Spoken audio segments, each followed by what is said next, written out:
Saudações! Eu sou Daniel Carnaúba, professor da Universidade Federal de Juiz de Fora, e você está no canal da Rede de Direito Civil Contemporâneo. Hoje vamos tratar do tema da responsabilidade civil pelo abandono afetivo, e mais precisamente do tema da responsabilidade pelo abandono afetivo sob a perspectiva do Superior Tribunal de Justiça. E esse é um assunto polêmico na doutrina, na literatura jurídica, mas também polêmico no próprio STJ.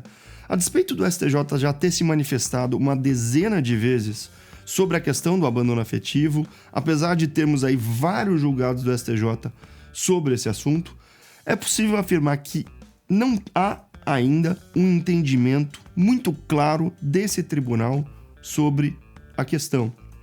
E a ideia desse vídeo é justamente retraçar um pouco os caminhos que foram trilhados até agora pelo STJ, mostrar, afinal, o que é que já foi decidido e também apontar algumas questões que ainda precisam ser esclarecidas. Mas nós precisamos começar pelo começo. E afinal de contas, o que é um abandono afetivo? Enfim, o que é a responsabilidade civil pelo abandono afetivo? A responsabilidade civil pelo abandono afetivo é uma tese segundo a qual o pai ou a mãe de uma criança pode ser responsabilizado por violar o seu dever de cuidado ou ainda, segundo alguns, por violar o seu dever de afeto para com o seu filho. E o problema é razoavelmente simples de entender. Esses casos envolvem um pai ou uma mãe que não participam da formação do seu filho, que não contribuem moralmente com a sua educação, ou mesmo que tratam o filho com desdém ou desprezo. Aliás, apesar de eu falar pai ou mãe, a realidade demonstra que a maioria esmagadora desses casos envolve a responsabilidade do pai. Geralmente, o pai e a mãe da criança eles se separaram, o pai então constituiu uma nova família e deixou um pouco de lado o filho do relacionamento anterior.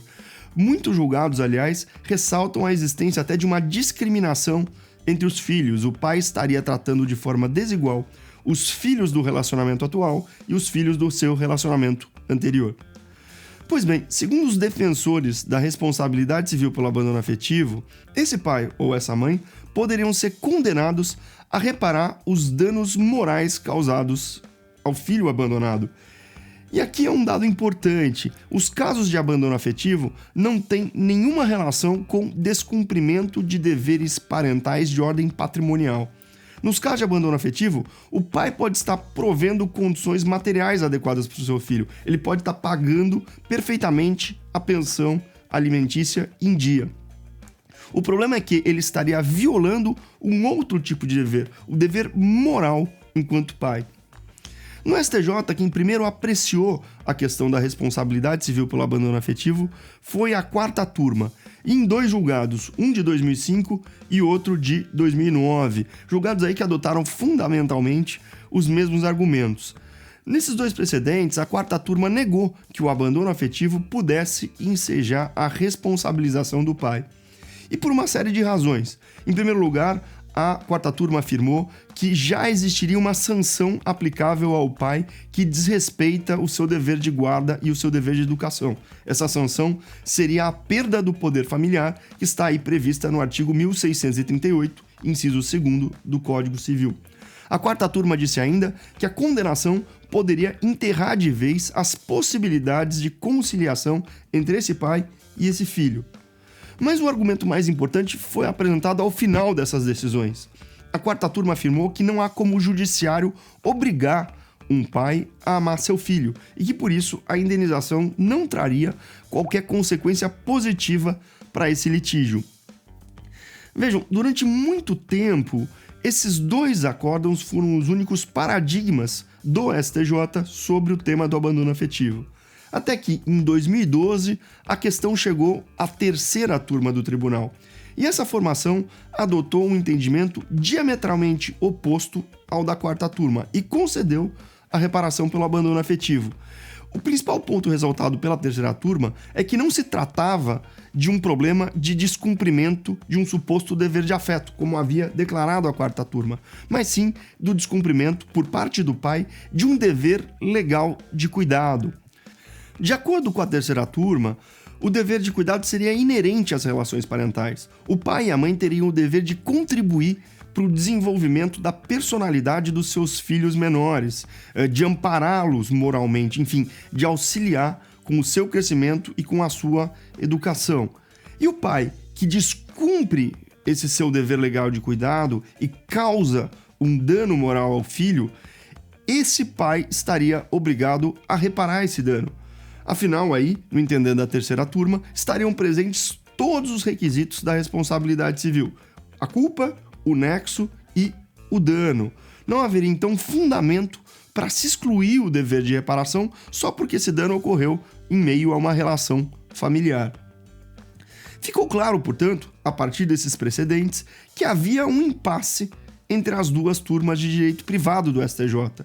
Esse impasse, em princípio, deveria ser resolvido pela segunda sessão do tribunal.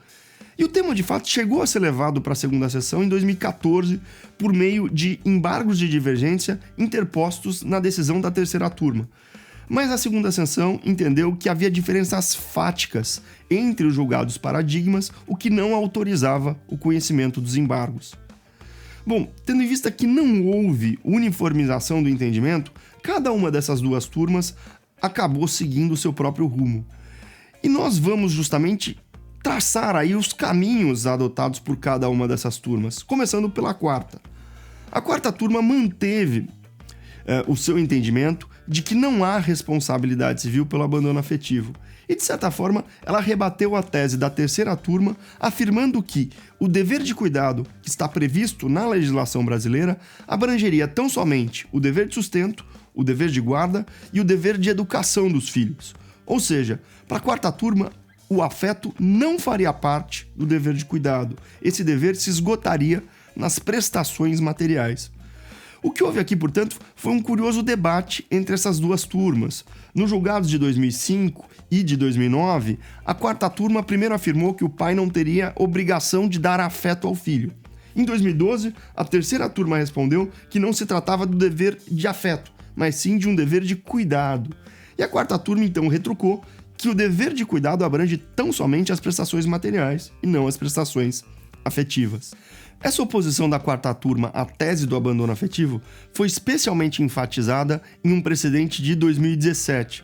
Um caso, aliás, bastante chocante.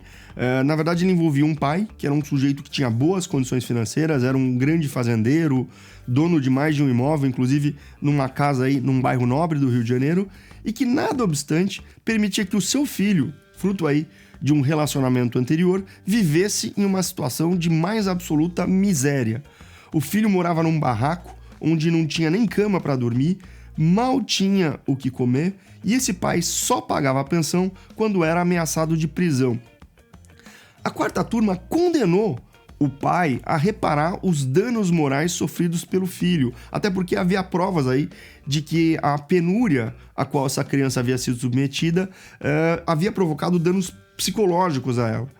Mas a quarta turma fez questão de enfatizar que não se tratava de um caso de abandono afetivo, mas sim de uma hipótese de grave descumprimento do dever de prestar alimentos, o que terminou aí por gerar danos morais reparáveis na criança. Já a terceira turma tomou um rumo bastante distinto, talvez um rumo não tão claro aí quanto a resposta categórica da quarta turma. De um lado, a terceira turma, em 2 ocasiões pelo menos, reafirmou o seu entendimento de que o abandono afetivo gera sim um dano reparável.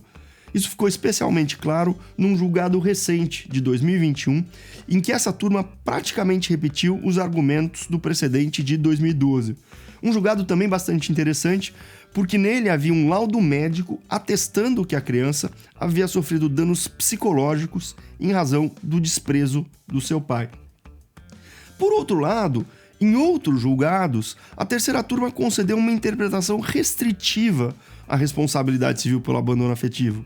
Em especial, há julgados que dão a entender que a responsabilidade civil pelo abandono afetivo só se aplicaria a situações em que há um prévio relacionamento entre o pai e o filho, e esse relacionamento é então abruptamente interrompido por culpa do pai, normalmente aí após a separação do casal.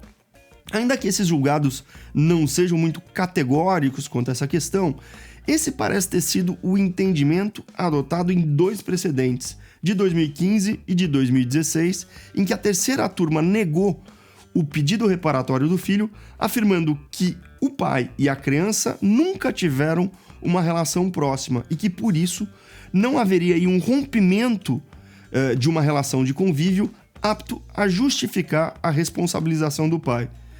Vejam que esse entendimento aí reduz bastante a abrangência da responsabilidade pelo abandono afetivo. Teremos, então, não propriamente uma responsabilidade pelo abandono afetivo, mas uma responsabilidade pela ruptura de uma relação de convívio previamente existente. Do mesmo modo, em outros 2 julgados, a terceira turma declarou que não há que se falar em abandono afetivo antes do reconhecimento formal da paternidade. Somente depois que a relação de paternidade foi juridicamente reconhecida é que surgiriam então deveres de cuidado a serem cumpridos pelo pai e só então se poderia pensar na responsabilização pelo abandono afetivo. Ainda que o pai, ainda que ele desconfiasse que aquela criança de fato era sua filha. Mais uma vez, essa interpretação restringe a abrangência da responsabilidade civil pelo abandono afetivo. Ela, de certa forma, afasta o risco de que o pedido de reparação por abandono afetivo se torne um pedido acessório em ações de reconhecimento de paternidade, o que é, aliás, um receio comum entre os opositores da tese.